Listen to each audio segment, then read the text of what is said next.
types of transportation into the jet fuels, or we can develop low-carbon fuels from cellulosic feedstocks, maybe algae, which can grow in salt water. There are things going on.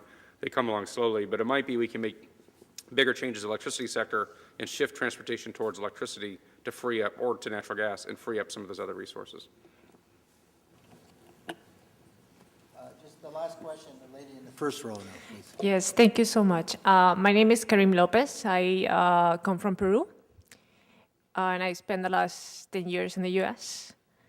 So I have a question I have actually two questions. First question is for Dr. Amadei. I was very impressed by your work in developing countries. Believe me, I know in my country, there's communities with no electricity whatsoever. So it's very inspiring to see that are people like you who do such work and help people get resources that they need. I was wondering, I come from Peru. I know how things work over there, and the challenges that many international organizations that want to help us have to face. Some of the hurdles are corruption and bureaucracy. I mean, the local government, the government might have like the best intentions and might support you, but you have to go through the motions of the, work the system. Institutions don't work as they should work, as they work here in the US. So you face corruption, you face bureaucracy, you face native communities that don't understand, or sometimes there's a disconnection there. So I was wondering, what was your experience in that sense? You're absolutely right about the corruption and the government. Again, as I mentioned earlier, all the work that we are doing is really small scale. So the approach that we have used all along has been a stealth approach there at the community level. We don't deal with government, we don't deal with essentially bureaucracy to the best we can. Sooner or later, as we go up from the bottom up, we have to face those characters sooner or later. But I think a lot can be done at the grassroots level. And again, this is not, again, I want to clarify, this is not dumping technology to a community. That has been done like that, and about $2.3 trillion have been spent over the past 50 years with that kind of approach. We are talking about essentially working in partnership with communities. We are talking about empowering community, making them realize essentially what they know, the talent that is at the local level. We are talking about essentially building capacity so that ultimately the community can get back on its feet and be independent. That's the ultimate goal. I do know that governments and also, again, politicians will try to put a brake to that, especially if they can smell some money as part of the process. But again, my approach has always been at the stealth approach. I refuse to give bribe to people of any sort whatsoever. And I think a lot can be done at the grassroots level, again, with small-scale technology. If I had to put grid across Africa, I would have to deal with governments, see.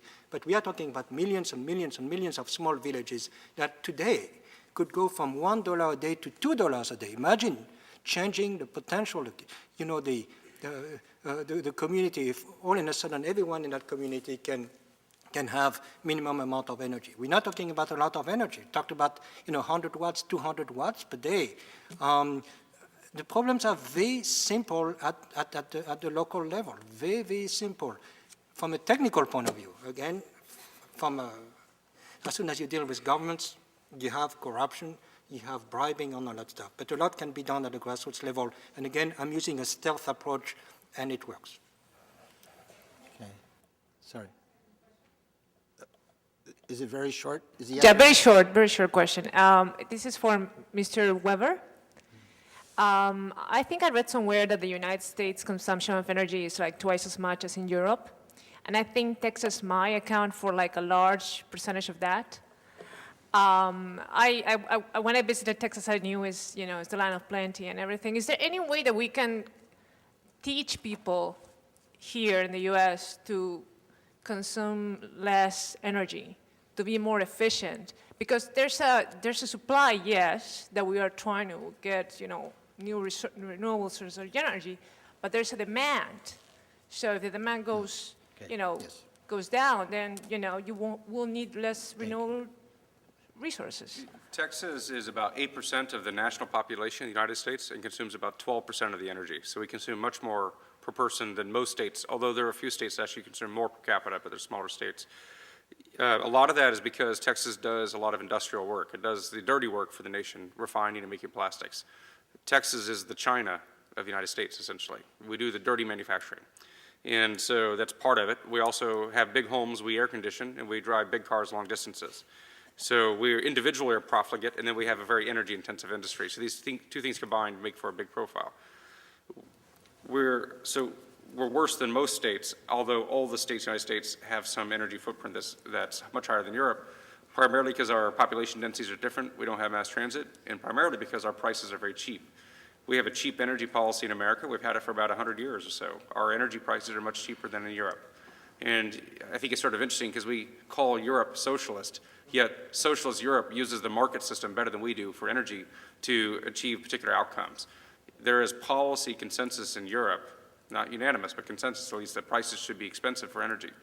And we have not achieved that policy consensus in America, and we're very driven by prices, just like most parts of the world. So yeah, we could get people to reduce energy. In fact, when prices went up last year, buses were full and people changed their air conditioners.